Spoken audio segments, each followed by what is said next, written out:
Throws to the end zone. Oh, what a catch! Devontae Smith. Touchdown, Alabama. Watch out for Mr. Robinson. This kid is going to be special and is already flashing. This is Chasing the Natty,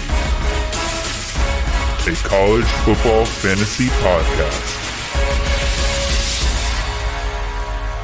All right, welcome in everybody. I hope everybody's having a wonderful weekend, and I'm glad that all of you guys decided to stop by. This is Chasing the Natty. As far as I can tell, this is the only fully focused on college football fantasy show out there, and we are excited to begin the very first episode. My name is Jared Palmgren. I am the host of this show, and on the other side of the screen there, you can see the ever-dashing Xavier Hood.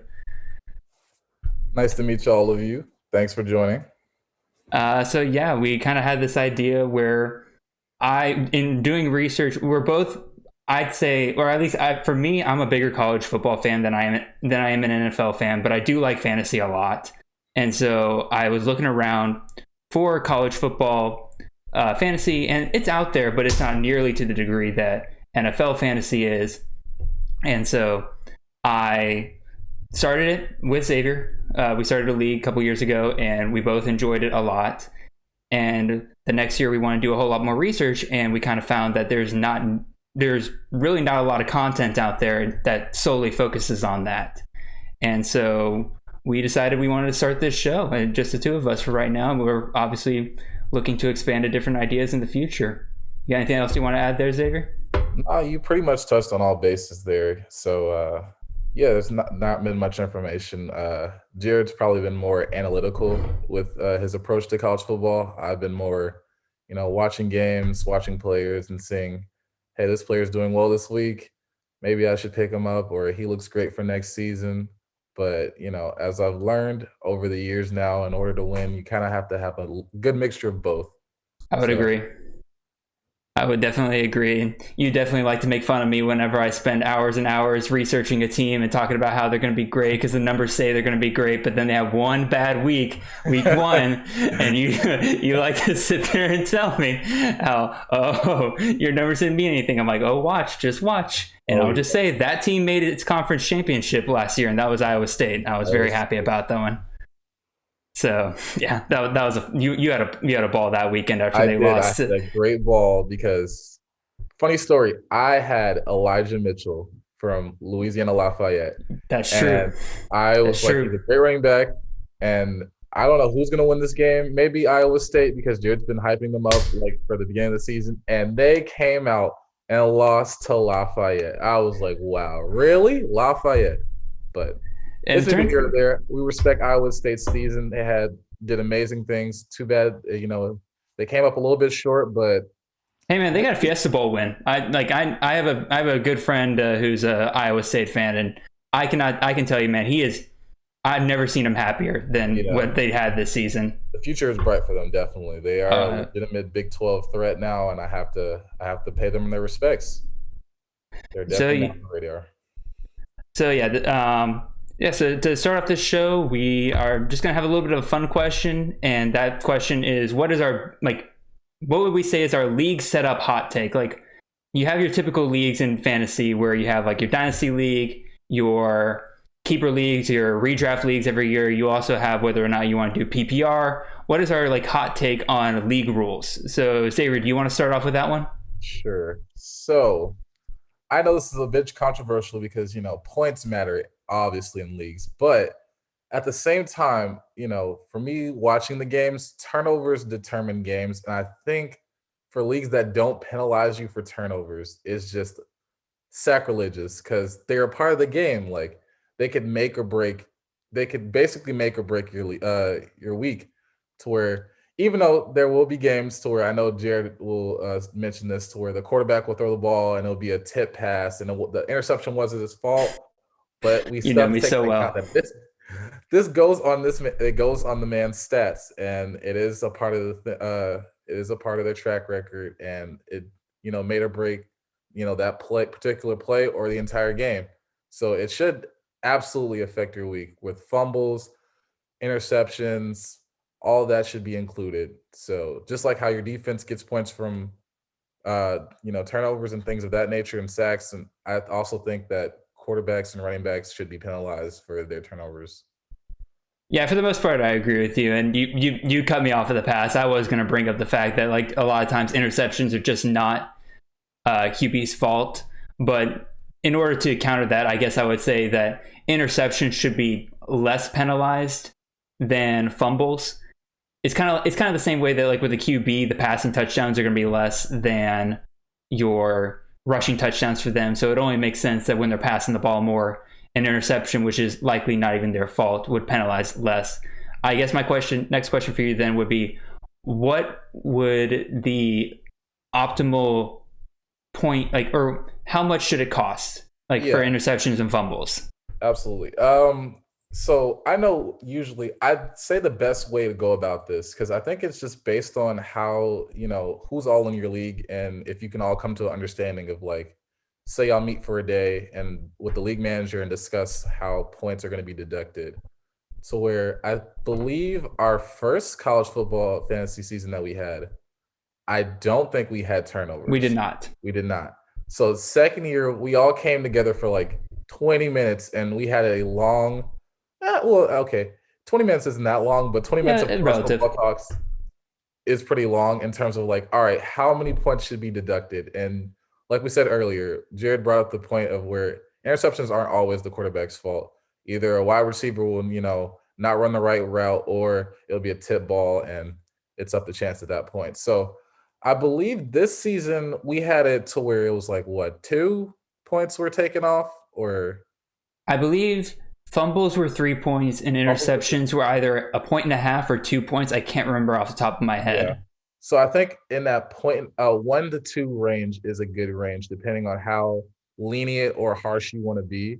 Fumbles are absolutely like whoever has the ball, that's on you. So that burden the load to where 2 to 3 points, even though 2 to 3 points are crucial for a wide receiver, running back, quarterback, any position on the offense, it's still on you. That's 100% your responsibility.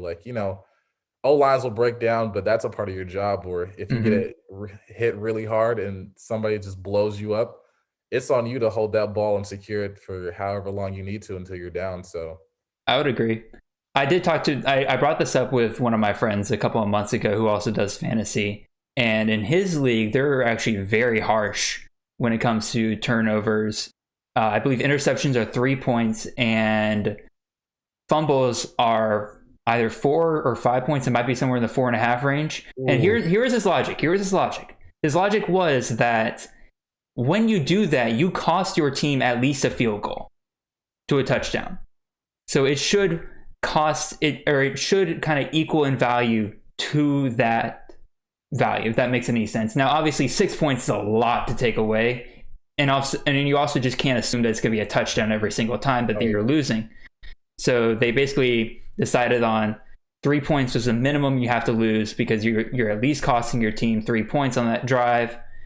And then fumbles, they made just a little bit more, because again, like you were explaining, like in my position is fumbles are almost 100% of the time on the player who fumbled. So yeah, I personally don't disagree with you, but I do know a lot of people who are very big on like turnovers shouldn't, like, because a lot of people argue that turnovers are random in every game and it's hard to predict like who's going to have a turnover and everything. But that's part of fantasy, is the unknown. Unknown, because absolutely it's kind of like the same thing with how the football in general is moving to where offense is the sexy thing now, to where everybody wants to see points. And some people like me will go back to the old days of like, all right, I want to see a good game. I'm not always expecting for Alabama or Georgia to have pick sixes every single time, which would be great for my defense. But I do expect defense to be played. We can't have, teams just acting like, sorry to slander on the Big 12. You have improved, but we can't just have shootouts in every game.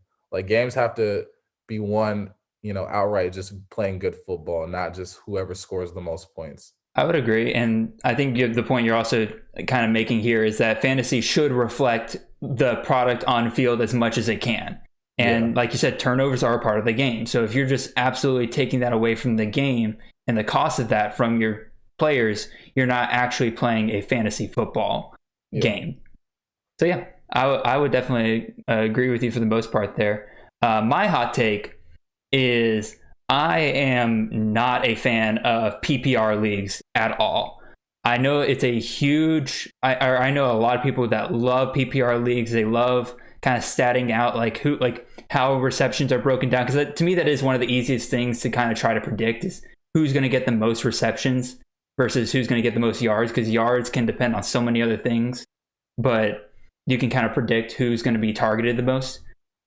And I understand that, but to me, it is crazy for me to think about that if a player in a PPR league catches the ball but goes for 0 yards, it is worth the same as a player in a non-PPR league going 10 yards and catching the ball, which again, to me is crazy because obviously one of those doesn't help the team on the field at all. You're back to where you're at. You're at a 2nd and 10 or something like that. The other one, you got a first down, or you're at least a lot closer. If you lost yards in the previous play, you're a lot closer. Like you're helping your team. And to me, that's what fantasy should reflect is how much a player contributes to their team scoring. Absolutely. And so, yeah, that's why I'm just not a big fan of PPR leagues. I'm a bit more okay with half PPR leagues. Again, I'm still not a huge fan of just receptions at all getting points because again, if you got a reception for 0 yards, you didn't help your team at all. I don't know. What do you think? Yeah, I'm kind of in the same boat with you to where I'm not the biggest fan of PPR leagues. Like, I think players, your fantasy should reflect what's happening on the field. And a reception is not always going to be, basically a reception is not always going to end in positive yardage. Like you will have screen passes or bubble screens, things like that nature that will get you'll lose like -2 yards or 10 or things like that to where you're not helping your team or advancing the ball down the field. So at this point, it feels like you're just playing a different game to where fantasy football should be football, not, it's just, I don't know, who can get the most receptions? Because that's just like playing a game of catch then, and you're just recording, like I said, who can get the most receptions. So I just want to see, as a direct reflection of what's on the field, what players are doing, and if it has a positive impact. I'll give credit to it that it does kind of add a very interesting dynamic in terms of running backs, because I will say it does kind of add that value to running backs that can both run and catch the ball out of the backfield, which granted does reflect the value that those players do have on the field. And I think that's an entirely fair argument to make there. And I'll also add the one PPR league that I did join last year because I did want to see what it was like. I won that entire league, and it wasn't even close. So I don't like PPR leagues, but apparently I'm good at them. So yeah. So with that, anything else you like? Any other just mini fantasy hot takes you think you have that you just want to add in here real quick? If not, we can move on to our next segment. Hot takes, man. I think we mentioned this earlier, probably maybe a couple of days ago. I don't know if you remember, to where finding a tight end, especially nowadays, if you can identify a top 5 tight end in all of college football, because at this point, tight ends are hard to find. That's probably next to kickers on your lowest priority. But if you find, for this season, if we take example, one of our friends that was in our league, he got Kyle Pitts. I would say we'll talk a lot about him later. Yeah, we will. Absolutely. But if you can identify that number 1 tight end in college football or number 2 or number 3, they can be as productive or even more productive than a wide receiver or a running back. And that can help out. That can impact your fantasy league drastically to where it could make or break your season, where you could either not win a game, be close to the playoffs, or make it all the way to the championship because of one player, which I think we should, do a lot more research on tight ends to see, hey, I absolutely target this guy and make this reach in the draft, whether it's 2nd, 3rd, 4th round, if there's a guy like a Kyle Pitts out there. Yeah, I think that's entirely fair. And the one thing I'll say about tight ends is, you're not going to find a Kyle Pitts every year. Like, I don't think you're like obviously Kyle Pitts was a very, again, we'll talk more about this later, but Kyle Pitts had a very, very special season. But tight end to me, especially if you're stuck in the position, especially if you're in a larger league, like 12, 14 teams, if you're stuck as the guy who's having to do research on which tight ends are hot, which ones aren't, and you're streaming a tight end every single week, that's research and time taken away from making sure that your other positions are up to snuff. Versus if you were to pick up like a Kyle Pitts last year or a Sean Dykes last year, or if you even want to talk about NFL fantasy, like if you picked up Darren Waller or you had Travis Kelce every single week, you never had to worry about tight end. You just plugged and played. If they did well, fantastic. They didn't do well, you didn't expect them to not do well, so it wasn't like you were making a bad decision. So if you can find that tight end, I would agree with you. Yeah, they're like the cherry on top of your fantasy week. To where, put time and effort into your tight ends. Yeah, absolutely. So, I think I can't really think of any other hot takes I can think of off the top of my head. So I guess we'll just move on to the next segment, and we're going to talk about transfer portal news from this past week. Yes. It's time for transfer portal news. All right, so the first person that we're going to have up on the transfer portal news is Alan Bowman transferring from Texas Tech to Michigan. So last year, Alan Bowman had 150 completions with 232 attempts, which is good for a completions percentage of 64.7%. This equated to about 1,602 yards passing, which was about 6.9 yards per attempt. It was good for 10 touchdowns and 7 interceptions. He had 10 rushes for 3 yards rushing and 0 touchdowns. He was a 3-year starter there. He will be a grad transfer this year, which makes him immediately eligible at Michigan. He was the QB1 for Texas Tech through week 3, was injured in week 4 at Kansas State, and was kind of on and off again through week 9 at Baylor, and regained his starting role at Oklahoma State. And one of the big things with Alan Bowman is that he has had injury concerns pretty much every year that he has started. I don't think he's made it through an entire season without getting injured for several games. So, Xavier, what's your gut check on this?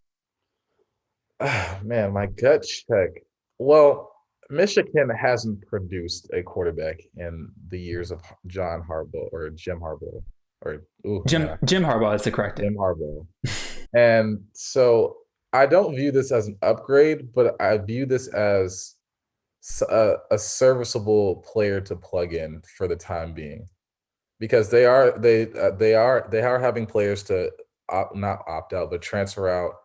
They lost quarterbacks. Shea Patterson's no longer there, who I didn't have highly touted. But from the few games I saw Alan Bowman, there were flashes of like him being able to produce at a high level, to where if you are in a league that doesn't count turnovers, like I'll take the Texas game, for example. He threw for 52 passes and completed 31 completions and had 5 TDs, which would be an amazing fantasy week.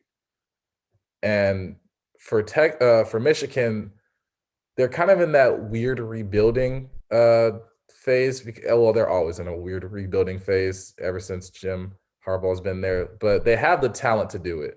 So I think this is somebody to look out for, to where this could be a potentially, major high impact transfer if things go well. So yeah, my gut check is that, first of all, when I first read the news, I thought it was weird. Like, I was predicting Alan Bowman to go to a group of 5 school where he could kind of sling it around like he did at Texas Tech. But he is going to Michigan, and I do want to take a look at the Michigan QB room that they have there. So Dylan McCaffrey, gone. Joe Milton, gone. Joe Milton started the year, if you remember correctly, but things kind of quickly fell apart for them there. He was benched for Cade McNamara, who started the rest of the season and was serviceable, I'd say. I don't think he actually had a single turnover throughout the entire year. Now, he didn't win games, but I don't remember him causing any turnovers. I have to double check myself on that. But so he's a safe option, I'd say. He's not going to win you games, but I don't think he's going to lose you games either. Along with that, Michigan has J.J. McCarthy, who is a 5-star freshman QB coming in this year. And from what I've heard, he will be pushing for that starting job just based on early reports. And Alan Bowman, I like Alan Bowman a lot. I think he very much fit Texas Tech, especially while Cliff Kingsbury was there. I don't think he fit quite as well with Matt Wells after Cliff Kingsbury left for the NFL. And so I think that's part of the reason why he's transferring out. Granted, he's also a grad transfer, so he might just also be looking for graduate school. And so, which from what I've heard, Michigan is a great graduate school. But again, like Xavier mentioned earlier, he produced quite well while he was at Texas Tech this past year. When he was given a full start, like when he wasn't injured or wasn't being brought in and out with Henry Columbi, who is the backup QB at Texas Tech, he averaged 22.7 points per game. And if you take out his final season game, which is against Kansas, which is kind of a weird game, like the final score was like 16 or like 19-16. Like both sides were just not having a good day. But if you take that game out, he was averaging 28.9 points per game. So this is a guy that can produce. I think given the chance, he can absolutely, again, this is me kind of speculating at this point. I don't have a lot of information coming out of Michigan camps or anything like that, or Michigan sources. My gut check is that we will see Alan Bowman start the season. That is my gut check, but he strikes me as the kind of guy that'll start for several games. And as the season goes on, you're going to see J.J. McCarthy kind of build his way up into earning that starting role. So I think Alan Bowman, if he can work well with Josh Gaddis, who's the offensive coordinator there at Michigan, who's, I believe, going into his third year at Michigan, might be fourth. I'm not entirely sure. I need to double check that. But he's been there for a couple years at this point, so he's built a system. And if Alan Bowman can work for that system, and I don't think Jim Harbaugh and Josh Gaddis would have brought Alan Bowman in if they didn't think he would. So I think you're going to see Alan Bowman start and J.J. McCarthy kind of take over halfway through the season. What do you think, Xavier? Yeah, so a little bit more about J.J. McCarthy. I was wondering like where he came out of high school, and apparently he went to the IMG Academy, which produces a lot of elite talent that goes off to college, produces at a high level. You have star names like Kyle Trask, Kellen Mond this past season all came out of the IMG. And he's from Illinois originally, and then he transferred to IMG. And for in 6 games, he completed 91 of his 157 passes for 1,400 yards and 16 touchdowns, which is really good for a high school quarterback. Him being touted as a 5-star, I can see why. So I think Alan Bowman now, as we talk about it a little bit more, I think that battle between Bowman and McCarthy will be good to where, they will both push each other, because obviously as a quarterback, you don't want to lose your starting position. Mm-hmm. So if Bowman does start the season, I don't think he'll give it up easily unless McCarthy just raises himself to another level as a freshman and comes out the gate swinging. So I can see Bowman. It's not like if you're in a deeper league and you need a QB to stream because you have a bye week or something and Bowman's still starting, I think it would be an option to explore depending on your pool. But I think, go ahead. Oh, I was going to say, but that's all up to, your league and your how the season's going. So. Yeah, I think that's fair. And I think another thing we have to consider with Michigan is who's he throwing to? Does he have the weapons that he'll need? And I do think now, again, Michigan, as we kind of mentioned before, has not produced a ton of fantasy relevant players in the past.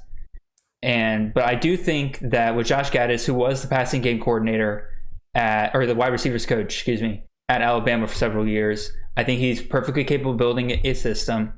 And I think he's just now getting some of the players that he needs into his system. So I wouldn't be surprised if Nico Collins, who's been there for several years, might have somewhat of a breakout season. I'm not saying draft him yet, but I'd say I wouldn't be surprised if he worked out well. And then you got 2 other true freshmen coming in that I think are potential stars. You got Donovan Edwards, who is a running back coming in. He chose Michigan over Georgia, and I can't remember the other school, but the fact that he chose to go to Michigan over Georgia, I think, should tell you a lot about how much he's committed to Michigan. And then you also have Xavier Worthy, who is a near 5-star freshman coming in, who, from everything I've heard, Alabama wanted him really, really badly. And again, he still went to Michigan. If you could, again, you see these players declining going to Bama, declining going to Georgia, and sticking with Michigan. I think that should tell you a lot about the talent that they have. And I think you got potential breakout stars there. And I think, again, if Bowman gets to start, I think there's plenty of possibility for him to become fantasy relevant, which would be crazy for Michigan to produce a fantasy relevant QB. Yeah. All right, I guess with the next one, we'll move on. Xavier, I apologize to you. The notes are a little bit out of order because with Bowman leaving Texas Tech to go to Michigan, I figured it would only make sense to go to the guy who is now going into Texas Tech, and that is Tyler Shuck, the QB from Oregon, going to Texas Tech.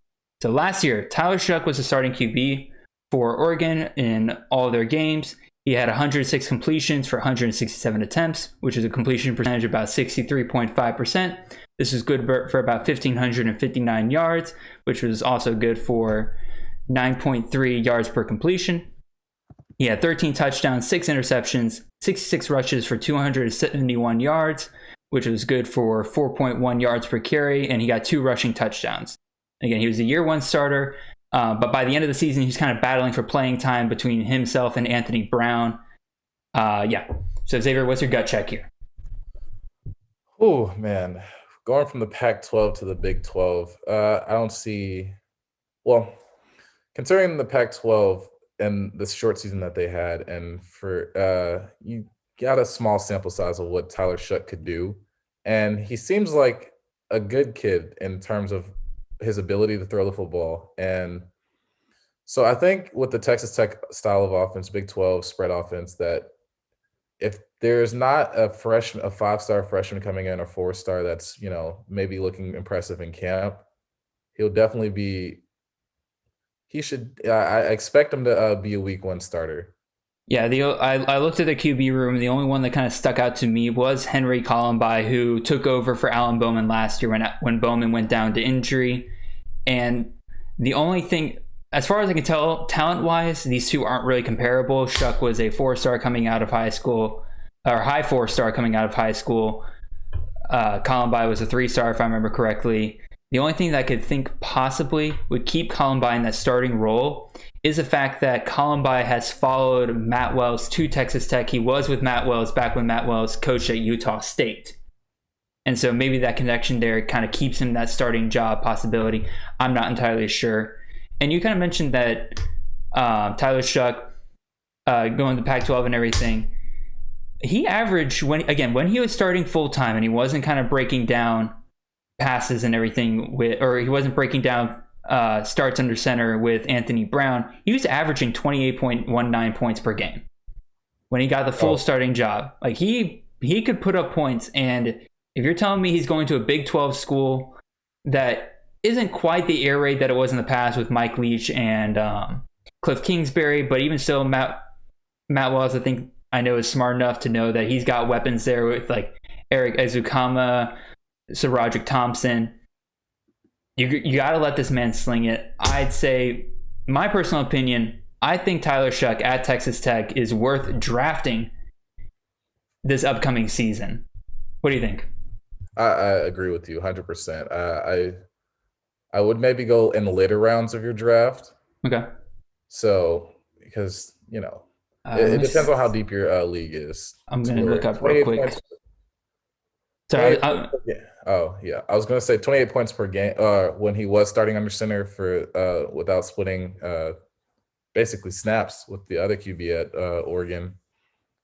28 points per game, that's pretty serviceable for a QB if you're not in if you're in a 10 to 12 man league, that is very high value.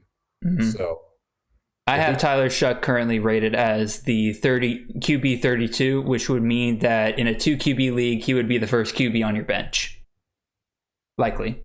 Yeah. So that's where I have him right now. Yeah, I would agree with you 100%. And one thing I also did kind of want to bring up here now is the Oregon QB room. What did he leave behind? I guess we can talk a little bit about that. You have Anthony Brown, who was starting at Boston College for several years, grad transferred to Oregon, never got the start, but again, at the end of the year, he was kind of splitting carries with Tyler Shuck. You saw it big time in the Pac-12 championship, as well as the Fiesta Bowl, where Tyler Shuck was kind of the guy that they had bringing the ball down the field, but as soon as they got in the red zone, they would switch over to Anthony Brown, and he would be the one throwing the touchdowns and stuff. So clearly they have a lot of confidence in Anthony Brown to score. But the bigger name I want to bring up here is Ty Thompson, the freshman QB they got coming in. And from everything I've heard, this man is coming in with Marcus Mariota levels of hype into the Oregon program. Xavier, what do you think about that? Hey, if he could put up stats like Mariota, then wow, that would be amazing for that program, especially on the up and up with Mario Cristobal and him deciding to stay with Oregon. Just the implications of if Ty Thompson can just replicate or even like scratch the surface of Mariota levels of production would be amazing, especially as a freshman. So I think that's somebody to look out for, to hear more news about. Because if everything from what you're hearing about from camp and from what we hopefully see, but if I don't know if they're going to have a spring game this year, but if they do, that's maybe one to watch out for. I would definitely agree. So next person we're going to talk about here with the transfer portal news is Keon Henry Brooks, transferring from Vanderbilt. He has not announced a transfer destination yet. So last year with Vanderbilt, in their god-awful, abysmal year that they had, he had 120 carries, which was good for 494 yards, 4.1 yards per carry. He had 2 touchdowns. Here's the bigger thing to me: 28 receptions, 258 yards, which is good for 9.2 yards per reception.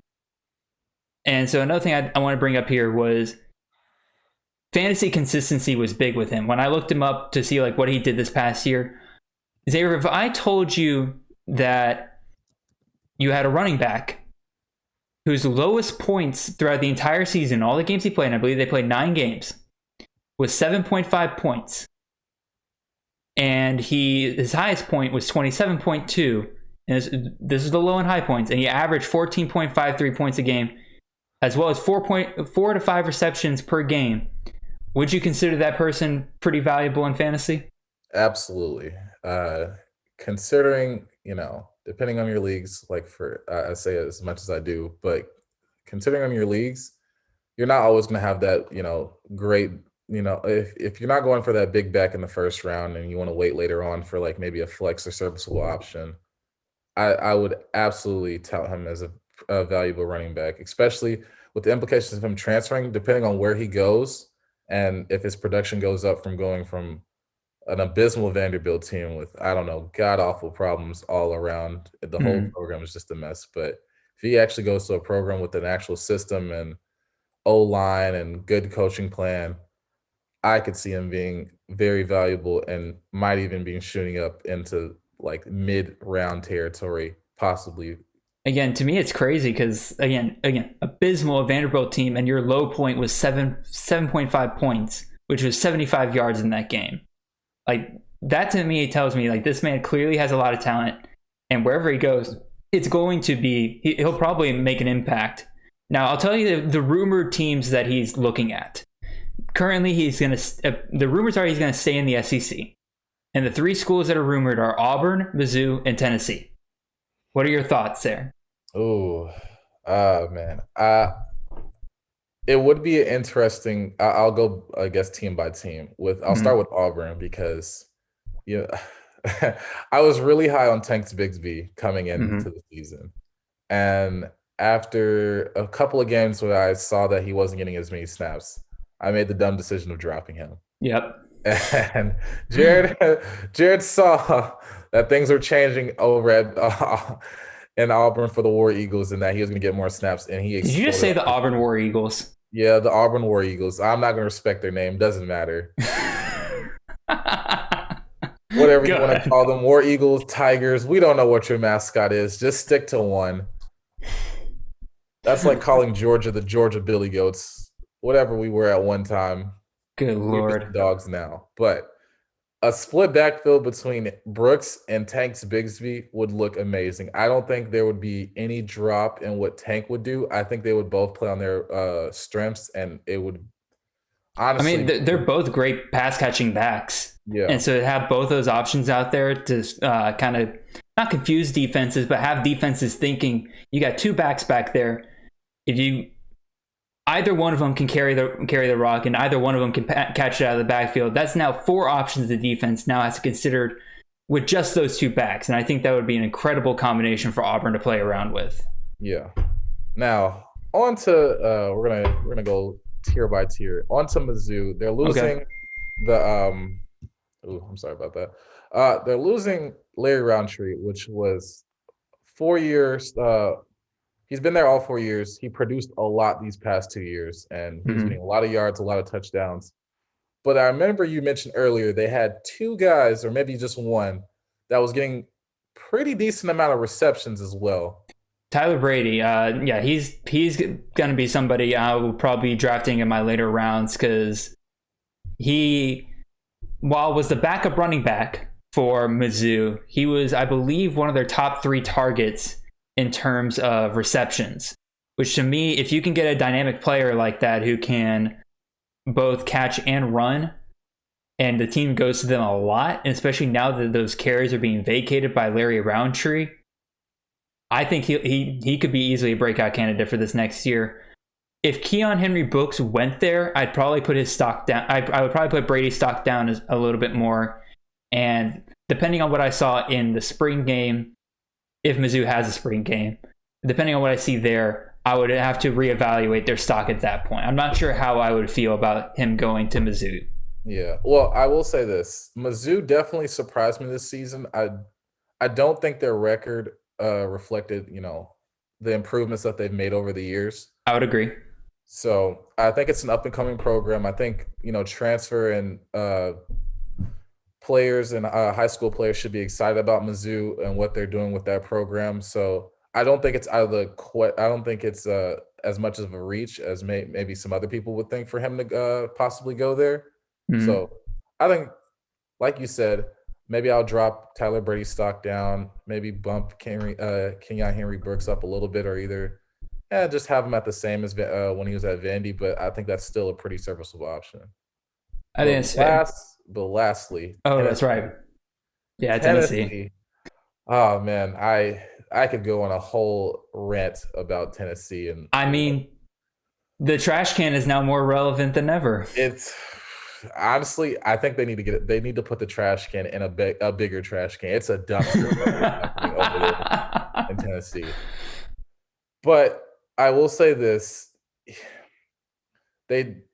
for all the players that have transferred out of Tennessee, they've kept their O-line is still pretty solid. What they have, Cade Mays, Eric Gray is now gone, which was a pretty Ty Chandler gone as well. Also, I don't know if you caught this news. Cody Brown, their 4-star running back that they brought in this year, is now transferring out. Wow. Also, by the way, I think he is rumored to go to Mizzou, so I don't know if that also factors into your Mizzou take. Okay. But I just thought I'd throw that information out there. But so if Brooks decides that, going from Vanderbilt to Tennessee, which I don't even know if it would be an upgrade or a downgrade, or you're just at the pits of hell and just internal pain. But I will say this: Tennessee this past season, they had players that were able to put up points. Eric Gray was a serviceable back. Palmer, the wide receiver, was a great receiver going on to the draft. Could put up points as well. Ty Chandler, with more reps, he probably would have been, legit target, waiver target for some players, and probably was for some people as well. So I think Brooks' value would shoot up for me a little bit, considering the workload he would probably take on, to where Tennessee's identity right now, I can't even tell you, but when teams usually don't have an identity, they just stick to the basics of running the football. especially in the SEC. Maybe, but you got to remember Josh Heupel is the head coach there now, and if you remember, he comes from UCF where they had a very prolific offense, but they passed a lot. But again, as we saw, Keon Henry Brooks can catch out of the backfield very well, so he'll probably figure into that system pretty well if he does go. The biggest hang-up I have is the fact that Tennessee is Vanderbilt's biggest rival. So I just can't see him on an emotional level transferring there. But then again, we've seen that in the past where, for example, Brenton Cox came out of Georgia and transferred to Florida, which is in Georgia circles sacrilegious. Yeah. So I don't know. I'd say he's definitely one to keep an eye out for. The only other thing I'll say now is that Vanderbilt saw the transfer of Raymond Davis, who was an all AAC running back coming from Temple to Vanderbilt. And I wonder if this transfer was also brought on by the fact that Raymond Davis might have been taking carries from Keon Henry Brooks and might have been even pushing for that starting running back role. If that is the case, would you say Raymond Davis's stock is now up? And would you even be willing to consider drafting the starting Vanderbilt running back? Man. In my personal opinion, I probably wouldn't. Okay.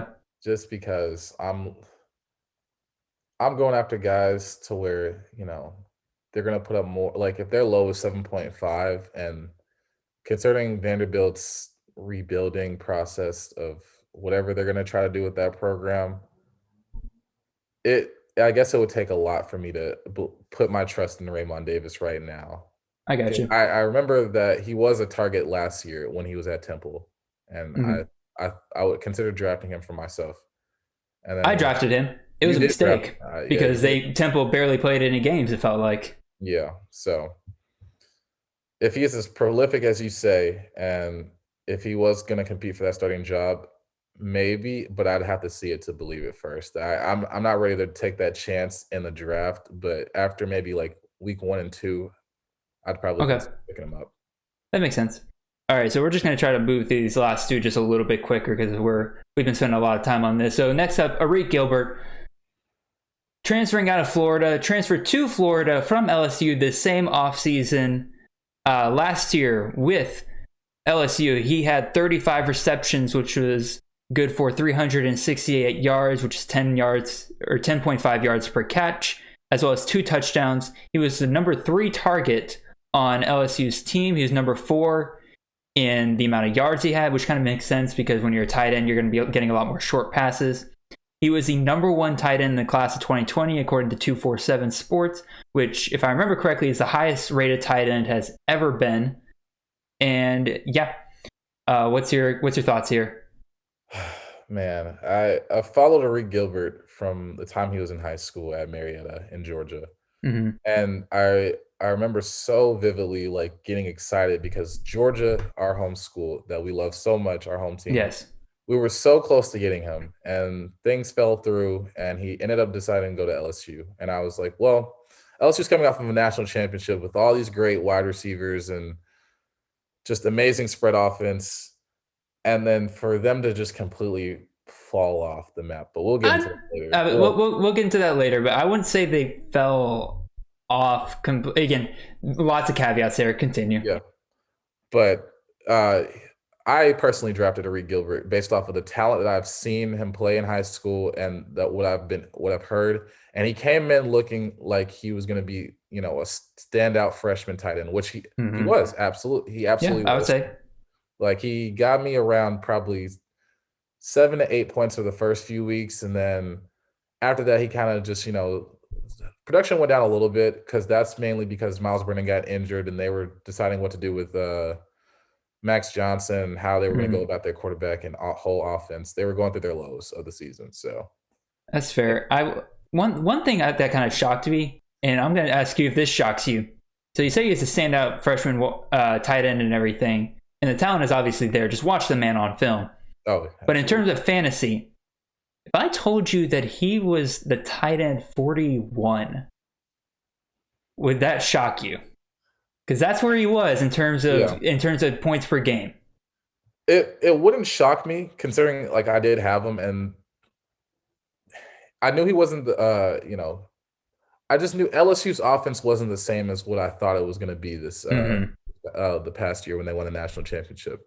I knew Joe Burrow was leaving. I knew a lot of receivers were leaving. Joe Brady, a big part of that offensive coordinator, was leaving. But I thought they left a plan in place for them to like replicate something similar or close. Not maybe a national championship, but in terms of a fantasy aspect, production, like just spreading the ball out among all your wide receivers, running backs, tight ends. So he has the talent to produce at a high level of absolutely, like a Weidemeyer, maybe even a Kyle Pitts one day. It's just I don't find it surprising given LSU's past season and the ups and downs they went through. So it doesn't surprise me as much as you would think, but I would rate him higher than 40. What'd you say, 40, 41? 41 is where he ended last year. Yeah, I wouldn't take that for face value. Depending on where he goes, there are rumors that he may go to junior college. So that's what I was going to bring up next. Is that the most likely rumor I'm hearing is that he goes to JUCO because his.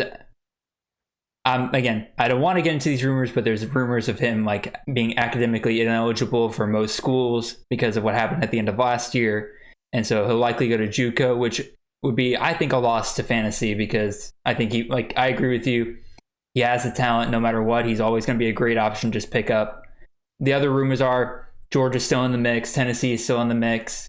But again, if the other rumors are true, JUCO's most likely where he's going to go, and we'll see a big loss at least for a year, and it'll be interesting to see where he goes after that year. In terms of how this plays out for Florida, I mean, it's going to be a big blow. Like you look like you were going to have your Kyle Pitts replacement. That's what this was looking like, and now he's gone for whatever reasons want to be rumored out there. And so he leaves behind Zipper and Gamble, who were kind of taking up whenever Kyle Pitts was out of the game. They took over for him in the LSU game. They took over for him in the Cotton Bowl. And from what I saw, obviously neither one of those two is Kyle Pitts. You're not gonna get that, but I'll be honest, they seem just like all right tight ends at the very best, and it looks like they're gonna be splitting lots of targets. Yeah, so I personally don't see. From based off of what I've seen, I think Zipper will probably take on that starting role. You think so? Okay. I think he was probably the second best tight end on that team. Okay. Yeah, obviously, he's not going to be Kyle Pitts, but Florida is losing a lot, so I think that's a much bigger issue. But I think he still could be serviceable and produce. Well, they are having a new quarterback, whether that's Emory Jones or Allen Richardson. Yeah. And if you know anything about like new quarterbacks, one of the biggest things is that they tend to go to the tight end. So I'm not planning on drafting either one of those guys, Gamble or Zipper. If I see that they're getting targets throughout games and such, I will consider picking them up on the waiver wire. But other than that, I'm not seeing it. Yeah. All right, we'll go ahead and move on to our last guy here, and that's Luke McCaffrey transferring from Nebraska to Louisville. Last year, Luke McCaffrey was splitting time with Adrian Martinez throughout the year because Adrian Martinez, to me, is one of the most disappointing QB prospects since his freshman year. I thought this man was going to be amazing. He has not lived up to that. That's another discussion for another time.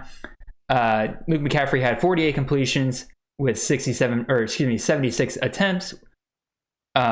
He had 466 yards passing, which is good for 6.1 yards per completion, with 1 touchdown and 6 interceptions. He has 65 rushes for 364 yards and 3 touchdowns. Oh, and his completion percentage was 63.2%. So, like I said, he replaced Adrian Martinez against Northwestern, started against Penn State and Illinois, before being benched for Martinez against Iowa. And during this time, during his 2 full starts, he averaged 26.17 fantasy points per game.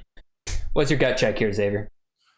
Man, I will be honest, I did not watch much of Nebraska this year, but from what you've told me early on, and from what the rumors are, that this boy can run. He can. And I feel like with what Louisville has, right? Well, I'm not sure about Malik Cunningham's eligibility, if he's going to come back for one more year. He will be back next year. We will be back next year with that style of offense where I believe it's Malik Cunningham. Yep. He's changed his name middle of the year or so. But I feel that with that style of offense, it will be. I think Malik will still have that starting job, but if Luke shows out and he had I believe probably a better completion percentage than Malik did, based on those few games that you mentioned. I can look that up real quick, actually. Malik. So I think there will definitely be a battle around there, but maybe for next year, I guess the year after next, we should be able to see something. I'll be on. Malik Cunningham's completion percentage last year was 64.1%, so it was better than Luke McCaffrey's, but not by a ton. I'll be honest, I'm not interested in this man whatsoever. Watching him on tape, he is very, very rough passing. I do not see him ever truly being a successful cornerback, or did I say cornerback? Quarterback. And him going to Louisville, like, you're right, not this year, but maybe next year he could win that starting job. I could possibly see that. But he's got to improve his passing game a lot. Now, if I hear news that he's converting to running back, I'm more interested, but even still, I like Jalen Mitchell, who took over for Javian Hawkins last year after Javian Hawkins opted out of the rest of the season. And Jalen Mitchell, first of all, looked good, but also was getting 100-yard games. I believe the last 3 games of the season, he had 100 yards each game, at least. So I like him, so I can't really even see Luke McCaffrey starting over him. Unless I get really big news about him, like unless I start hearing great things about him out of camp, my hands are off on this one. I'm not drafting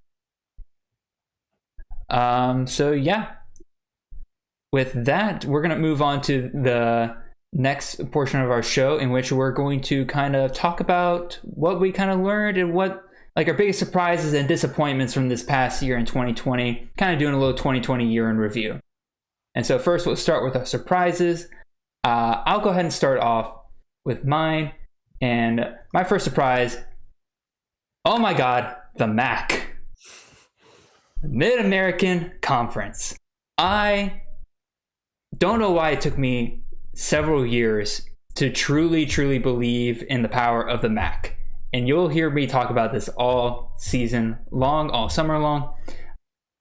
MAC players are a great place to where if if you're getting to the end of your draft and you don't know the people, or you're starting to see names you don't recognize, and you're like, oh crap, I'm out of people that I'd be wanting to draft, find the MAC players. Look for them. So the MAC has 12 teams in it. Xavier, how many of those teams do you think scored more than 30 points per game? More than Also, do you think 30 points per game is like a good offense? Like, if yeah, I think that's a good offense. How many MAC teams do you think scored more than 30 points per game? Well, considering how much you rave about them, I'm gonna say either more than 10 or either all 12. Nah, it's 8. But even still, that's a lot. That's the most out of any Group of 5 or Power 5 conference. And so, also among the QBs, you had 3 of the top 15 QBs were MAC players, and I believe that was Dustin Crum, Caleb Ellaby, and Preston Hutchinson out of Kent State, Western Michigan, and Eastern Michigan, respectively. And that's fine and dandy. But if you're talking about starting caliber running backs, to me, when I say that, I'm talking about top 36 running backs on your roster. So if you have a 3 running back league, these are starting caliber running backs. They had the running back 1, 3, 18, 26, 27. And out of those 6, 4 of them are returning this upcoming year. And then out of the wide receivers, they had, which, again, starting caliber wide receivers, you're talking about top 36 wide receivers. You got the wide receiver 4, 8, 9, 14, 23, 26, 34, 37. And I'll count 37 because that's effectively starting caliber at that point. You're just outside the top 36. So even if, like, you're not entirely sure that is this the guy that scored that many points last year, it's still good to just take the shot, because so many good players come out of the MAC, and I'll rant and rave about it. I love the MAC players. Some of my favorite players of this upcoming season are MAC players. invest in the MAC is all I'm going to say. So you want to respond to that, Xavier, or you just want to go ahead and move on to yours? Your I first feel like surprise. that's your expertise. I was not. Honestly, I knew the Mac existed. I did not know the value that was inside the Mac. But I tell you, the next season upcoming, or this upcoming season, I definitely will be taking a deeper look at some of those players, especially those running backs. Love my running backs. Oh yeah, I know you love your running backs. All right, so let's see. Your first surprise of 2020 was Desmond Ridder and Cincinnati defense. What you got to say about that? Oh man, I will say the Cincinnati. I bought into the Cincinnati stock, and it was up. It was like at the beginning of the season. I know ESPN came out and they released their potential top 4 to make the playoffs, and Desmond Howard was alone on this, where he had his top 4, and it was like the usual suspects of Alabama, Clemson. I think he may have had Notre Dame or Oklahoma in there, but his 4th team was Cincinnati, and I thought that was the most outrageous thing to say in the world. Like, no disrespect to Cincinnati fans, but like, I just didn't see it. I hadn't followed your program that extensively. I didn't know what y'all were getting or gaining or what the trend was looking. But apparently, y'all have been trending up to this. I'd say elite status, because as a Georgia fan, y'all gave us elite for Group 5, I'd say. Yeah, Group of 5, elite for Group of 5. Well, honestly, they put up a great game against Georgia. You're not wrong. I put them as a top 10 program in the country for what they did. Okay. So I will say their defense. I bought into their defense to where I picked it up because I was struggling at the beginning, because I was like, oh, I'm going to pick my typical SEC defense. Went for Bama, went for LSU. We'll get to LSU later. Obviously a mistake, but we'll get into that later. But yeah, Alabama. It was a little bit of an off year in terms of their defense, but that was just defenses in general. There's only probably maybe 2 or 3 good defenses this year. And Cincinnati was probably one of them, to where I highly touted.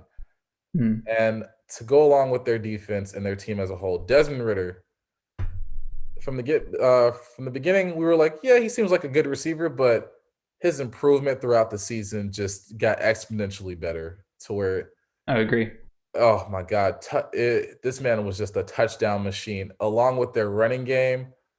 True. And their defense. It was just a perfect balance of everything was just hitting in stride for them. They won the Group of 5, which I'm proud of them for that, and they gave us a great game in the Peach Bowl. So they should. I think the Cincinnati stock is still on the rise and it's still up. So you better jump on the bandwagon now, because they're a team to look out for, just from all aspects. I'll go ahead and take credit for hopping on the Cincinnati bandwagon before Xavier did. I'm just saying. Absolutely. I'm just saying. I love Cincinnati's team. I got a friend who's a Cincinnati fan, and I was ranting and raving about them, and obviously talking trash about them before the bowl game and everything. But that's just what you do when you're the team facing them. But yeah, I love Cincinnati. Desmond Ridder is a great athlete, and I'll be honest, looking at where he's getting drafted right now, where experts are ranking them, I have to say he's still underrated. Like, this man, I think he's getting drafted as a QB1, as he should. However, I think there's a chance for him being a top 5, top 3 QB for this year. I think he has that kind of upside, and I'm excited to see what he does this year. And Cincinnati's defense, if I remember correctly, is returning every starter except for one. So if they were good this past year, and they were, definitely invest in them for next year. Absolutely, yeah. So my second surprise of 2020, I'm just going to go to the SEC offenses.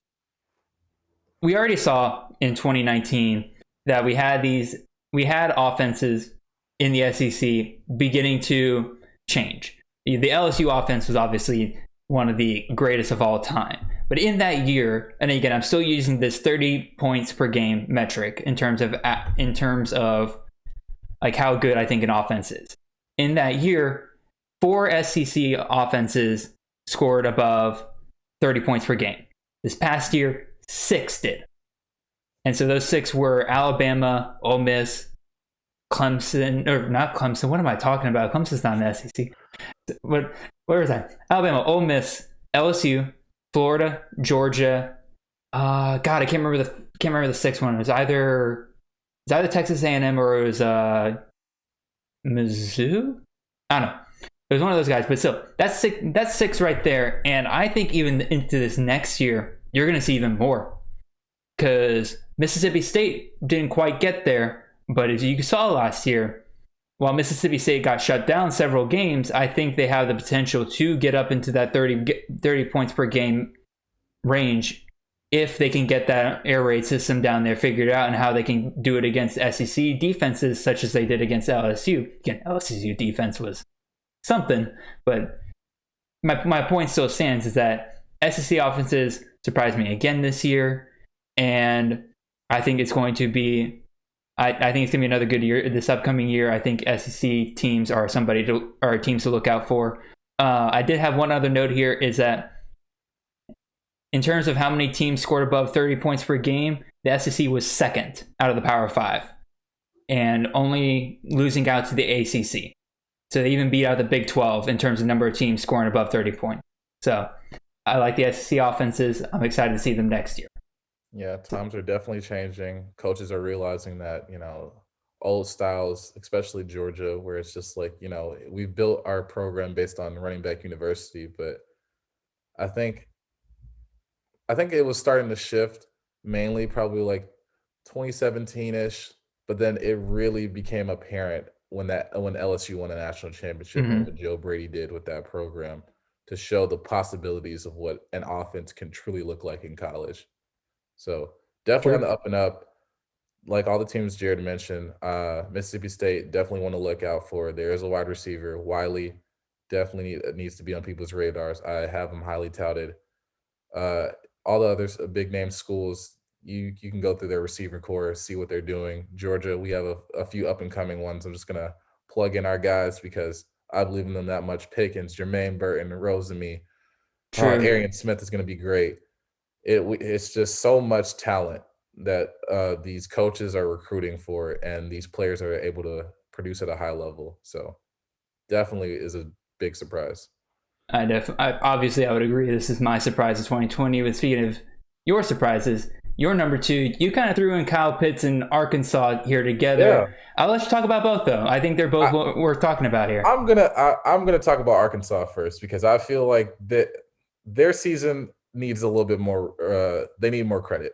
Mm-hmm. Obviously, Arkansas. It's been a rough.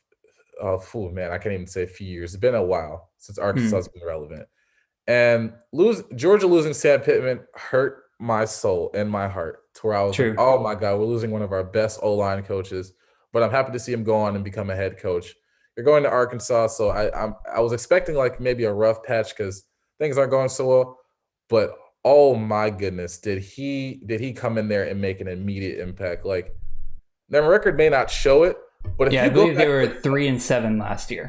Yeah, but if you go back and look at that first Georgia game, like I know I keep on mentioning Georgia, but like Georgia's still like a top 5 program, and for them to have us on the ropes, like obviously we didn't have a quarterback, but just week 1 to have Georgia on the ropes like that, and to be in these close games with top SEC programs. Oh yeah, just speaks volumes to what Sam Pittman has done for that, and the coaching hires he's made, the talent that's obviously there.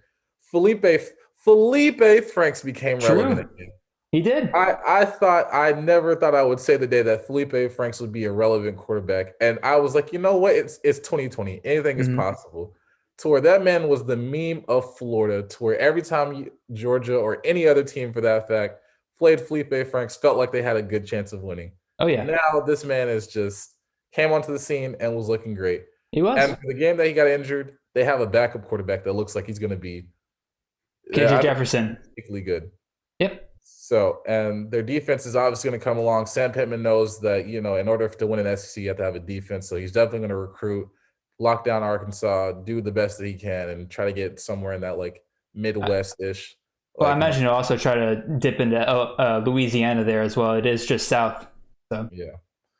So Arkansas definitely one to look out for. There are running backs. They have Traylon Smith. I'm gonna probably own a lot. Like I'm looking at where he's getting drafted. I'm looking at where other people are ranking him. I'm probably going to own a lot of shares of Traylon Smith. I am very, very excited about him. And then also the other Traylon Burks, their wide receiver. Oh Man, dude, he's good. He's good. You watch some of the catches he makes. I'm gonna say he has the best hands in the SEC right now. I know that might be crazy, but I'm just watching the catches this man makes, like, might be better hands than even George Pickens. Oh man. I'm telling you, man. Go back and watch some tape of him, man. It's a ton of fun to watch. So you want to talk about Kyle Pitts now? Yeah, we can both talk a little bit about Kyle Pitts because God, what a crazy year for him. What can I even say? It's basically Kyle Pitts was not a tight end this season in America. Like he was not a tight end. That man was a Calvin Johnson clone disguised as a tight end. Ooh, the stature he has, the speed that he was running, the balls that he was able to catch. It was just Florida's success. He had a big part of it. Like if I had to divide it up, Kyle Trask, Kyle Pitts, Kadarius Toney, their defense. Kyle Pitts would own probably. I'm not gonna put their defense in there. Well, their defense probably not, but like if I had to split it up of like how Florida won games, I'm taking Kyle Pitts probably like 30-40% of that. I mean, the two games he was out of, LSU and Oklahoma, they did lose. Yeah. So that just like from the years before when he was at Florida, I never heard of him. I was like, I think that last season, I knew that he existed as a tight end on Florida's depth chart, but I did not expect this at all.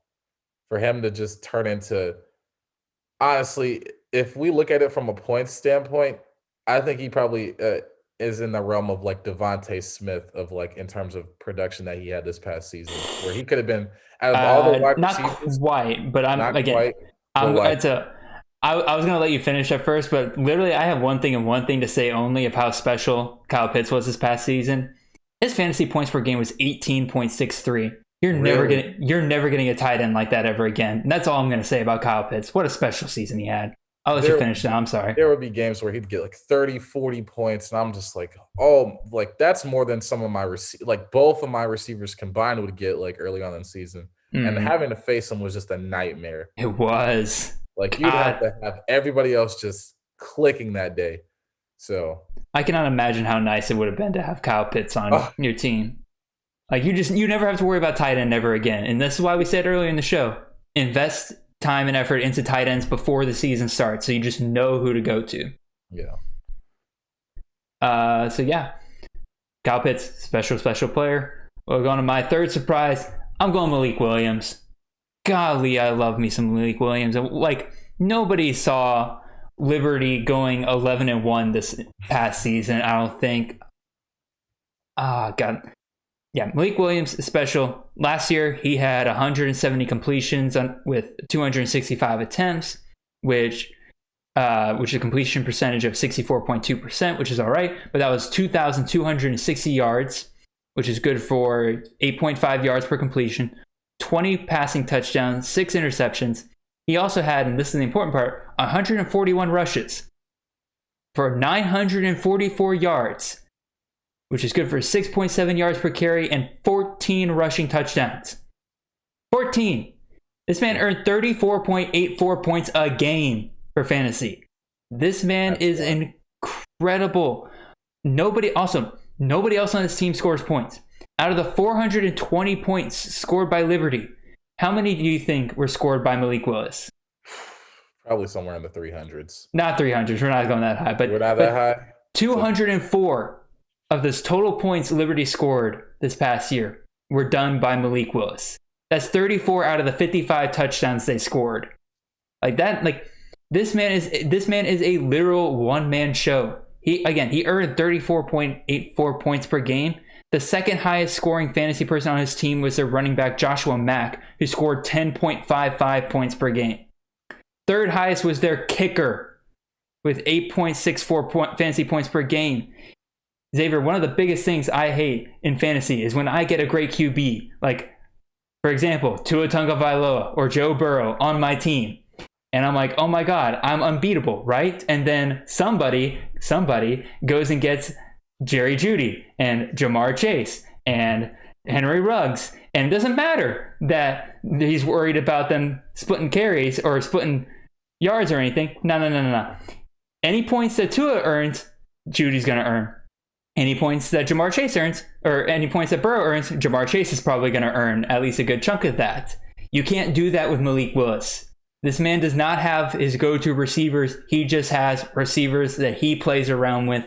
And honestly, can you imagine being an Auburn fan watching Malik Willis this year, considering that Malik Willis transferred from Auburn and they're dealing with Bo Nix right now? Yeah, that's just pain. Malik Willis is the number 1 overall pick this year. And I do not think it is close. Not. Like, if you have the number 1 pick, if you don't go Malik Willis, I don't know what to say to you. So there's my rant. There's my rave on Malik Willis. Yeah, I think you touched on it to where I saw what he was doing, and I was just like, is this sustainable? I was like, he's the only one doing this. Our team's going to figure this out. And I waited maybe a few days too late, and one of our opponents in fantasy picked him up. And then after that, since that point, it was just 40, 50 point games. And I'm just like, dear God. And the funny thing was, I had a great season. I won our league, so I will. That's true. You did. But I could not, like, this person had probably the worst record in our league. But every time I played him, there was only one time I won, and that was the time he didn't have Malik Willis. And I was like, this man I have no clue how won I beat him. Games. I have no clue how I beat him when I played him. It was just wow. But yeah, absolutely number 1 pick. I don't think it's close. There's too many players that have left. So, and he's the one remaining like constant. That's just like it. What can teams do next year? Like, yeah, there's only so much game planning you can do, and he just has the talent. So, I would agree. So we'll move on to your final surprise of 2020, and I'll let you take it from here. Wait, wow. Okay. Where do I even start with this? I'll start with UNC in general, where last season we saw Sam Howell come onto the scene. And there were people that just expected UNC to just be air raiding it out, passing the ball, Sam Howell just flexing his arm. And that person might have been me. That person might have been Jared. Might have been. And it's nothing to take away from Sam Howell. I don't think he's a bad quarterback. As much as I gave him, like, harsh critique for, that was just out of fun. Because I know. Guy, you just want to like trash on the opposing team's quarterback or whatever. Oh yeah. But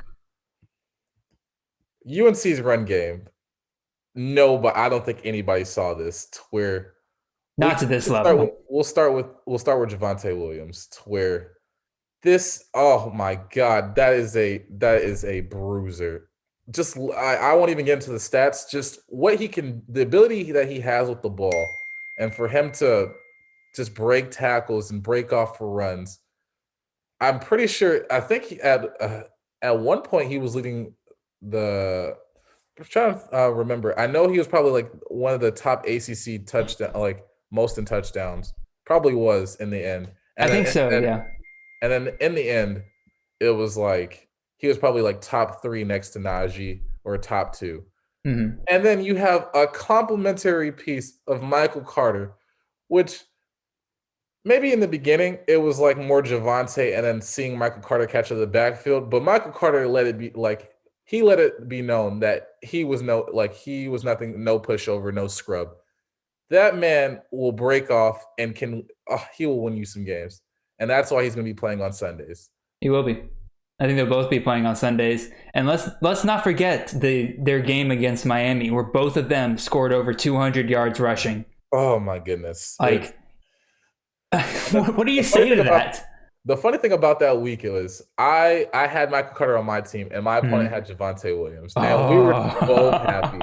There's nothing like. I was like, I just need Michael Carter to do better. And I think he ended up maybe with a few more yards than Javonte Williams. Mm-hmm. So I was like, it ended up, and then in the championship game, when they played Western Carolina, the Catamounts, Michael Carter was just like, I'm gonna go off this game. Javonte Williams, take your rest. So I was like, thank God I get to win this. But those two, the dynamic back, I don't think there was a backfield that was comparable this year in all of college football to what they had. I can't say this year. The only other comparison, I know we've done a lot of Georgia comparisons on here, but would you say it was similar to a Chubb Michelle kind of backfield? Yeah, like it gave those type of vibes where Javonte would probably be the Chubb and Michael Carter would be the Michelle, and then you see what both of them are doing at the next level. Where Michelle won a Super Bowl, Chubb is a top 3 back in the NFL. So. Now, the unfortunate thing for this is that Alabama hired away UNC's running back coach. No. But from what I've heard, UNC made a hire for their running back coach. I can't remember where they got him from. I can't remember his name off the top of my head. But everything I've heard says it was a good recovery on their part. It's kind of like Georgia losing Sam Pittman last year and then recovering with Matt Luke. Like, it's that kind of recovery where it's like, they lost somebody good, but they were actually able to go out and get somebody just as good. So I'm excited to see what they do again next year. They have British Brooks, who was the top running back in their bowl game against Texas A&M. And then they also have Ty Chandler coming in from Tennessee. And I think, based on what I've seen, British Brooks can kind of take over that Javonte role. Ty Chandler can take over that Michael Carter role. And you could probably have the same thing again this next year. I'm definitely looking forward to their run game again next year. In an interview with Rivals, I saw Mac Brown. He was talking about why he kind of targeted Ty Chandler in terms of the transfer portal. Yeah. And he was like, we have a lot of young guys, which you're losing 2 prolific backs and you're replacing them with essentially freshmen.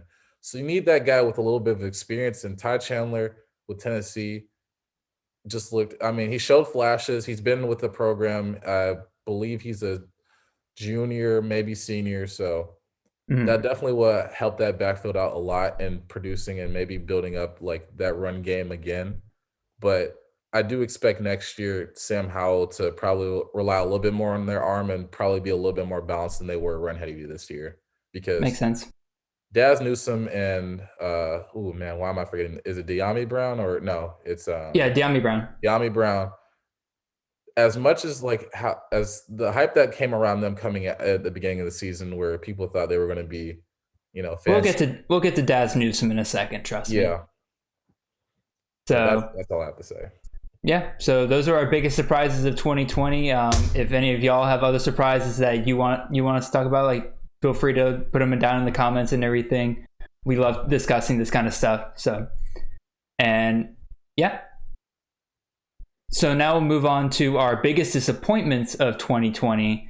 And it's a fantasy year. You're going to have disappointments. You're going to have people you drafted way too high. And I have to start here. This man was the number 1 pick in every league I played, and in 2 of those leagues, I was the number 1 pick, and I took Chuba Hubbard at the 101.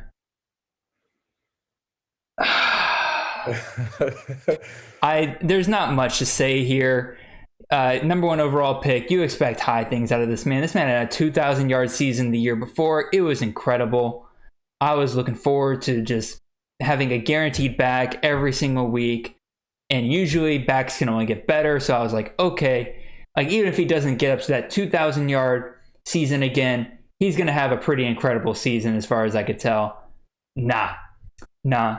Xavier, running back what? What do you think? What number running back do you think he was? Man. I don't know. All of college football. All of college football. I can't even. Can I even put him in the top 10? God no. Oh man, Xavier. If you're thinking top 10, my friend, you're gonna feel every bit of disappointment that I had. Okay, then if it's sounding that bad, so is it somewhere in the 20s and 30 range? Xavier, he was a running back 63. 63. Oh my. 63 in fantasy points per game. I took this man at the 101. He had 14.88 fantasy points per game, which is fine, but again, it's the 101. You want guarantees, and it didn't help that, like, as the season went on, like, first game, they lose Spencer Sanders, so that effectively removed the passing game from Oklahoma State for a good while there, so they could key in on Chuba Hubbard. He wasn't doing well. He just wasn't as good, as dynamic as he was the year before, and didn't help that he just later opted out of the season after he started losing carries to Desmond Jackson and L.D. Brown. So, yeah, there's my biggest disappointment in 2020, and you'll see my number 2 and number 3, but it's not even close to Chuba Hubbard. So we'll go with your number 1. What do you got? There he is. Man. There they are. LSU, the defending national champions, the LSU Tigers, highly touted Ed Orgeron-led defense. Now, I will say their offense in 2019 was obviously way better than their defense. Like, it wasn't even close. But their defense wasn't something to, like, just scoff at. Like, you had Derek Stingley, you had a great D-line, you had a lot of players go in the draft.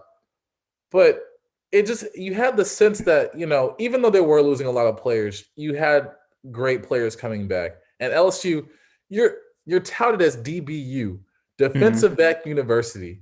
Like, I know there's a lot of other schools that will make that claim. There's been claims in the past where Miami, Alabama's starting to make that claim, even Florida for some reason, Ohio State. But Ohio State, I think, is legit. Yeah, Ohio State is legit, and so where they can make that claim. But based off of my history back in I'd say mid 2000s, 2010s, DBU was LSU, and for it to just be just atrocious. Teams are putting up hanging points on you. I'm trying to remember. I think it may have been the Ole Miss game, and now like you said earlier in our biggest surprises, SEC offenses are looking a lot better. But for you to just let Ole Miss and for all these other schools to just hang maybe 30, 40, 50 points on you. They made everybody believe that Mike Leach in the air raid was going to take over the SEC for a week. Absolutely. Oh my gosh, because you bought into KJ Costello after that game. Oh my God, I should have put him in my disappointments. Yeah. Yeah. I remember KJ Costello put up like 6 touchdowns, and I think that was like his first game. And I was worried because I was like, oh, Jared's got him. That's going to be a big thing. But it was just all LSU's defense. How bad? Yeah, you're right.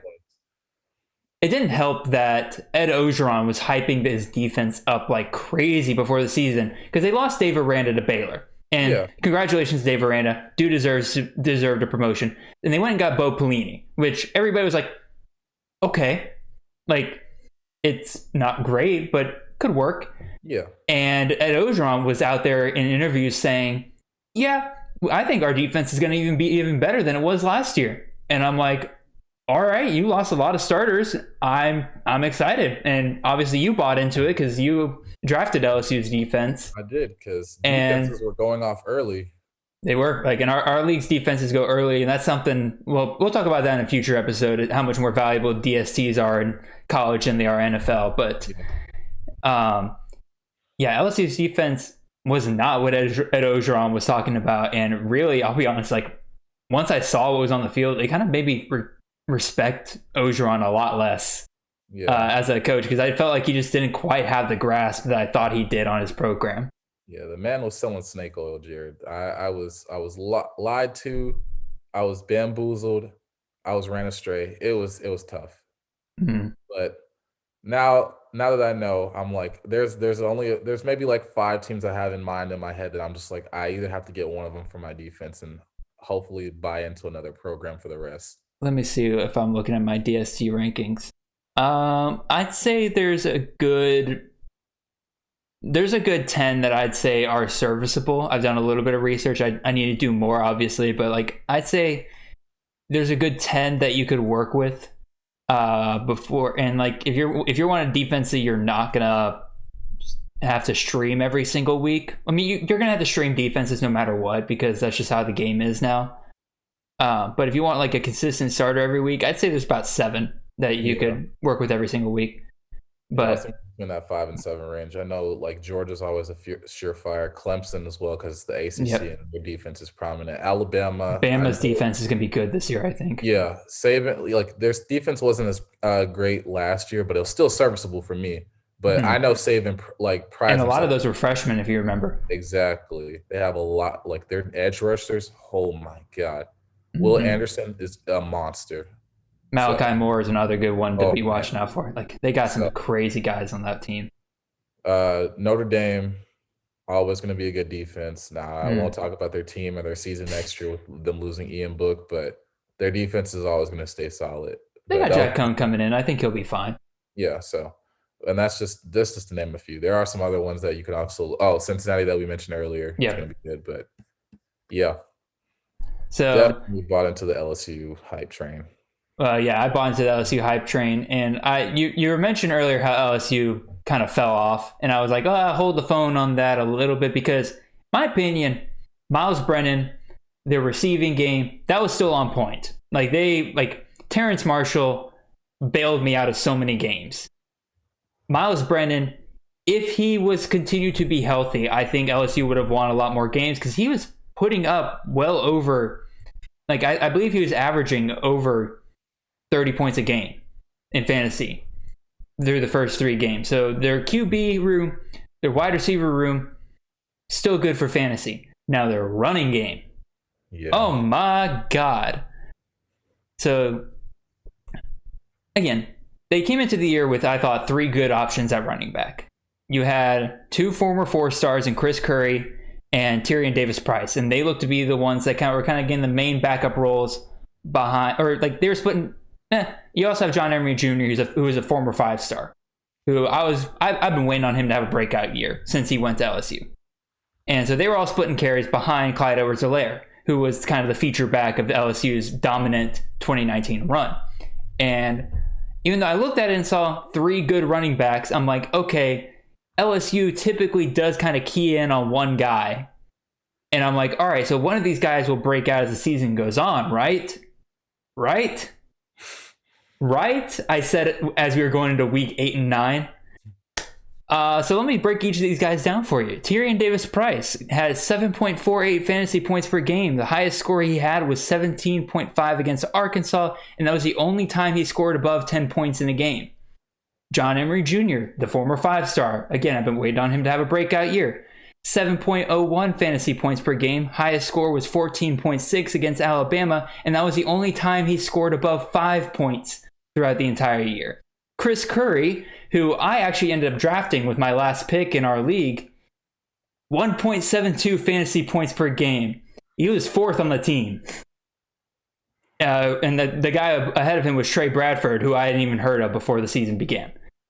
I'm just sitting here wondering what happened to the run game that gave us Leonard Fournette, Darius Geis, and Clyde Edwards-Helaire. Like, what happened? The culture, I don't know what happened to that running back culture because, LSU was always, like, highly talented. Like, they were up there in the echelon of maybe not so much of Georgia and Alabama, but they produced some great backs to go to the NFL and great college backs as well. So maybe they've addressed that in recruiting. Maybe they will going forward because right now for the foreseeable future, I just don't see it. They just might have to rely on their passing game. Mm-hmm. So. Yep. Again, I don't have much more to say than I'm just disappointed. We'll go to your second speaking of your disappointments, your second disappointment, Texas's offense. Yeah. But you said there's some caveats here. There are some caveats. Now, I know a lot of people are really high on Bijan Robinson. I am personally too. From what I saw, like Tom Herman did not utilize him properly, and the OC did not either. But Sarkisian is a mastermind, seems to know what he's doing, had great success at Alabama, will obviously use that man correctly. Now, what I'm disappointed was I drafted Sam Ehlinger. Sam Ehlinger was a great fantasy QB, but Sam Ehlinger had to do things on his own, and he always had to like come at like in the fourth quarter or overtime to win me fantasy games. Like he'd have to take the game, like they would be losing, then his wide receivers would drop passes, or we'll talk about Eagles. Eagles. They had Jake Smith, which he looks promising, but he got injured during the season. Yeah, he got injured a lot. Yeah, so and they had some other Joshua Moore just had up and down games, but I believe your guy Tariq Black. Yeah, Tariq Black, I thought coming out of Michigan, I had him highly touted, thought he was going to be a great receiver for the program. Just never ended up panning out.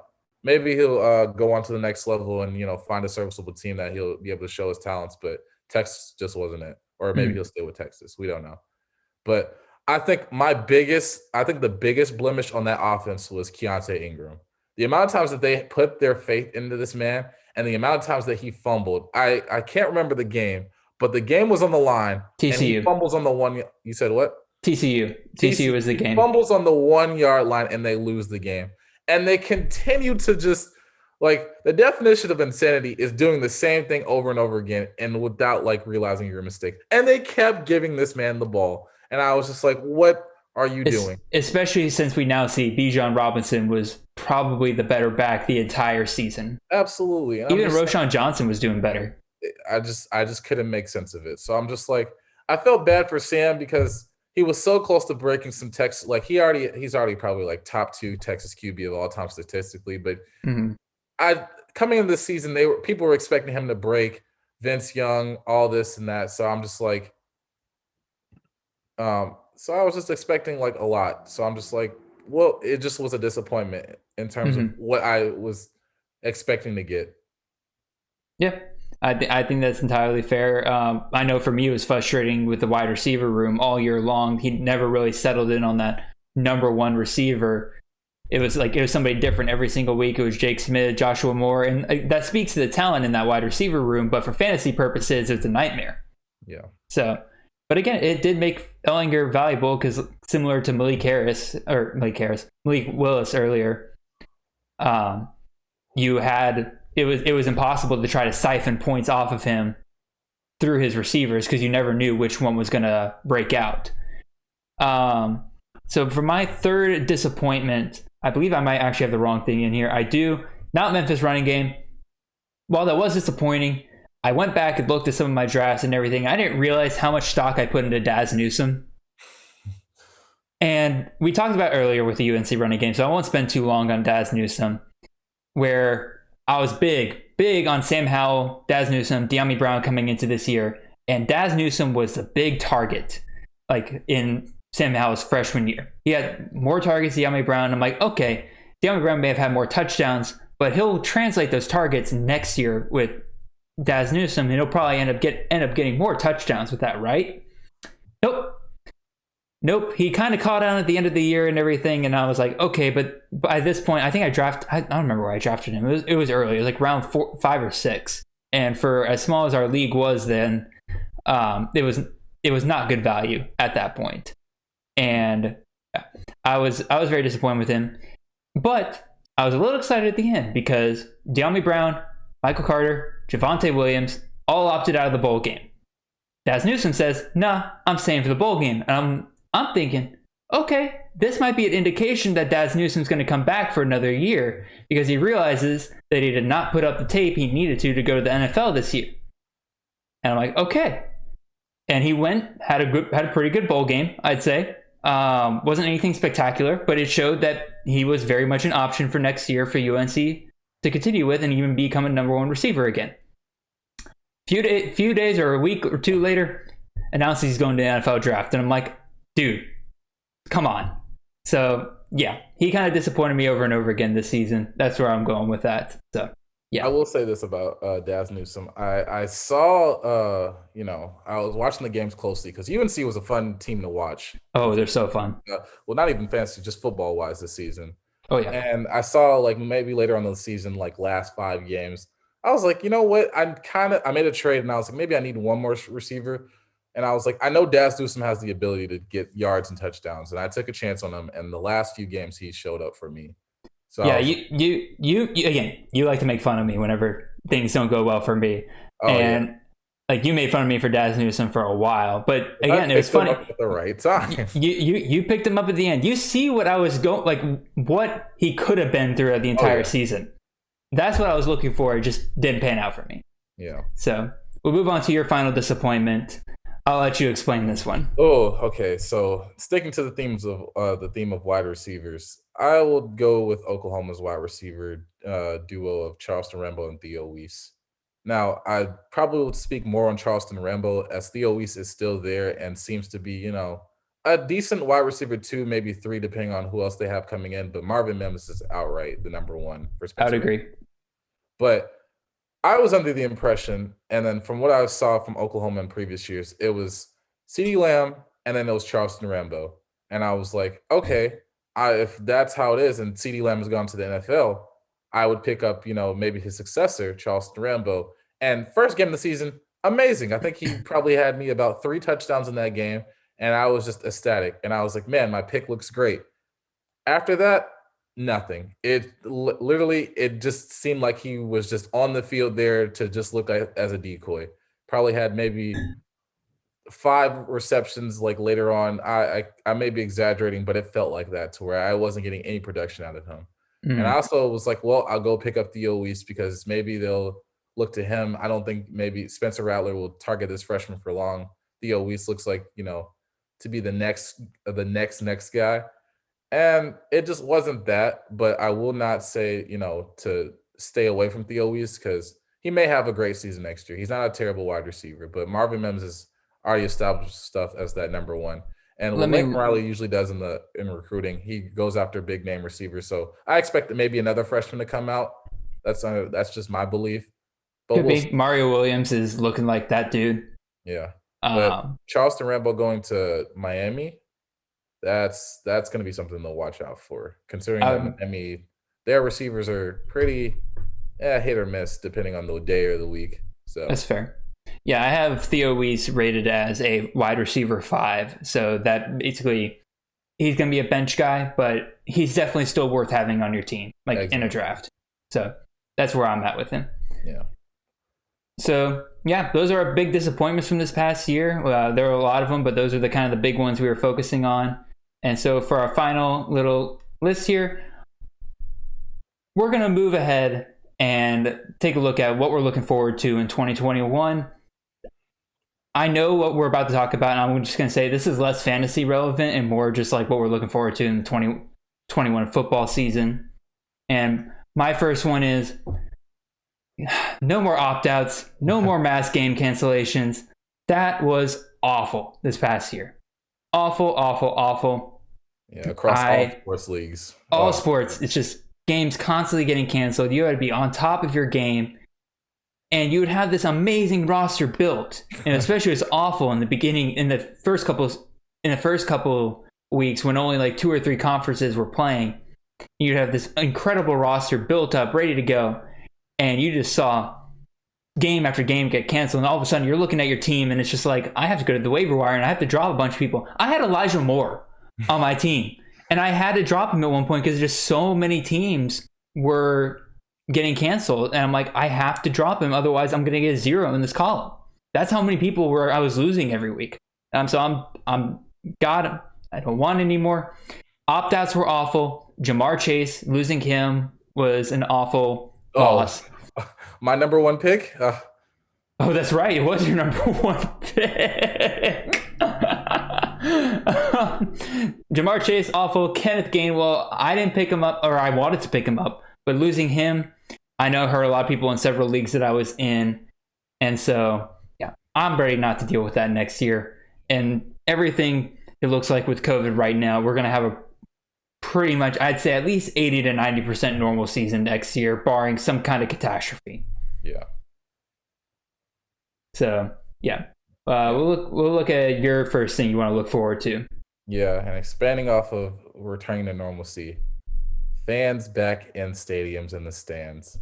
Now, I know people hear that, fans are like the 12th man to where, and I absolutely believe that, to where stadiums being at like maybe under 20% capacity, like I'll use the Penn State versus Michigan game where Shea Patterson couldn't hear a word during that whiteout, and he had to call a timeout first play of the game. Or Sanford Stadium, Notre Dame, lights are going off. That was a beautiful game. Decibels being broke, like decibel records being broken, and it can be overwhelming for like maybe a incoming freshman or even an experienced like starter.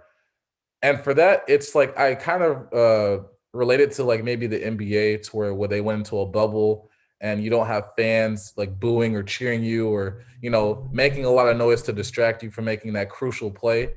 So a lot of you could say it was a lot easier for offenses to produce at Mhm. a higher level, but now I'm gonna like be able to gauge and see how well these players are gonna do under a little bit more pressure. So I'm happy to see that. I can't wait. From what it's looking like Jared said earlier, I know a lot of schools are preparing. A lot of athletic directors are preparing to have go back to 100% capacity. As long as everything's safe, barring any type of catastrophe, I think it'll be great for the sport and great for the fans as well. So Yeah, like you're kind of talking about it from like the way it affects the game, and like even from a fantasy perspective, it's going to help the defenses next year. But I just miss that sound when I watch football games, just hearing the crowd in the background and everything. Like it just adds so much to the atmosphere, whether you're there at the game or even just watching on your TV. I agree. It's something that I miss, and I'm with you.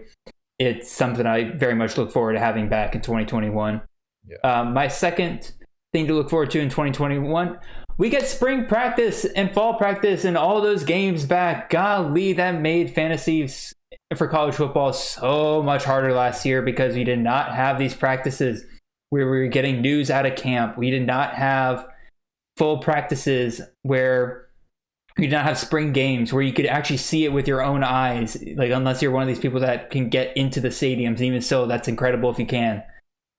Like, I'm gonna so much more information will be able to go into our rankings. So much more information will be able to go into our draft strategies this year because we'll have access to it because they'll actually be doing it. And so I'm excited to have all that at my fingertips once again. yeah, same here.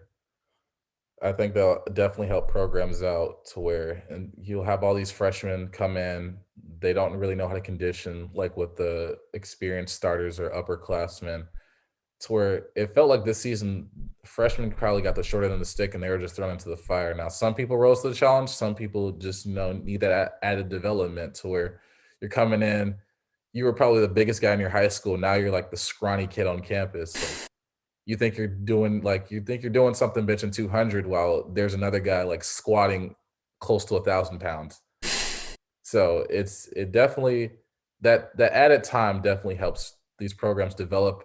And for new coaching hires, I'll use Todd Monken as an example to where being able to get True. acclimated with the quarterbacks, receivers, having that time to develop that relationship and instilling that playbook into those players for just instead of just like maybe 2 months and rushing it and having an entire season go by, like Mhm. spring and summer, will definitely, bode well for those programs.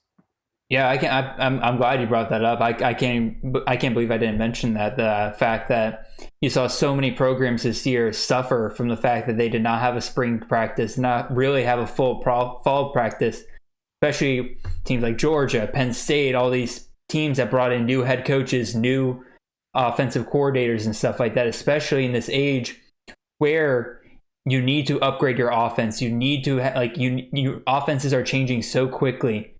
And so it just hurt even more this year because if you weren't able to acclimate that, you all of a sudden found yourself behind all these other programs that already had it, like LSU, Alabama, Ohio State, Clemson, stuff like that. So yeah, I thought it was a great point. We'll move on to your last thing that you look forward to in 2021. All conferences and leagues playing at the same time. I will not tell you like to where there were I know some leagues to where they had mid-season drafts of Big 10, Pac-12 players, but in our league we just decided we'll just stick with the leagues that started all around relatively the same time, Mm-hmm. which it worked out in the end, but just having a larger pool of players would be it would just open up a realm of possibilities just in terms of points, being able to pick decent players off the waiver wire instead of just kind of scraping the bottom of the barrel of the SEC, ACC, Group of Five, MAC. So I'm just Yeah, like, like there's leagues for that. Like I know several leagues that are only SEC and that are only Big 12 or only Big 10 and stuff like that. I'm like, those are fun. I think those are fun. Yeah. But like I play in a major league for a reason when I have access to all 10 conferences and such. Those first couple of weeks where it was only ACC, CUSA, Sunbelt, and ACC were awful. Yeah. Awful. Because, again, you had, on top of all the cancellations and everything, you'd already just had a smaller pool of players at that point. Yeah. And again, that's why it's the reason why I lost players like Elijah Moore, who would be incredible down the stretch. Yeah. And I will say from a fan's perspective, like for people that don't go to the games, just having a full slate of like from 8 a.m. to 12 p.m. midnight of just college football going on. At any moment, you could watch any game instead of just like, well, there's a 10 o'clock game, then there could possibly be a 1 o'clock game if it's not postponed. There's your 4 o'clock, 8 o'clock, prime time. And then I was like, but it was just like the full day where you could just take it was just like Saturday was just an entire event to where it just from sunrise to sunset, it just you could indulge if you just got off from a hard week of school, work, and then just take the day off. What Saturdays are supposed to be like, where you're just relaxing and chilling, no responsibilities, or basically just that type of mindset. So yeah. My girlfriend is not a big fan of that. She hates Saturdays in the fall because she knows she loses me for the entire day. Yeah. So yeah, but I look forward to having a pretty normal season again next year. Yeah. So I think that brings us pretty much to the end of our show. I'll just double check my notes here, make sure we didn't not touch on anything. Yeah, I think that covers everything for this episode. We went very, very long here. We are currently clocked at 1 hour and 46 minutes for this podcast. We'll do better in the future to make sure it's not nearly that long per episode. But I'm glad if you're still here. Appreciate y'all coming in, checking us out. I'm looking forward to this season. Again, games are going to be great this year. I'm looking forward to being people's go-to place for college fantasy football, especially here on YouTube. We'll also be available on Spotify, Apple Podcasts, and we'll be expanding to other platforms as we see fit. And yeah, if you want to follow us on Twitter, that'll be probably the main area to contact us. I'm at CFF Jared. Xavier is at Fantasy Xavier. And so we'll, again, just follow us. We're pretty open. Our DMs are open and everything. So if you just have questions about your fantasy leagues and stuff, shoot us a DM or just add us on Twitter. I'm totally cool, down to clown. Yep. Don't forget to like, subscribe. Thank you all for staying. Very true. Have a good rest of the day. All right.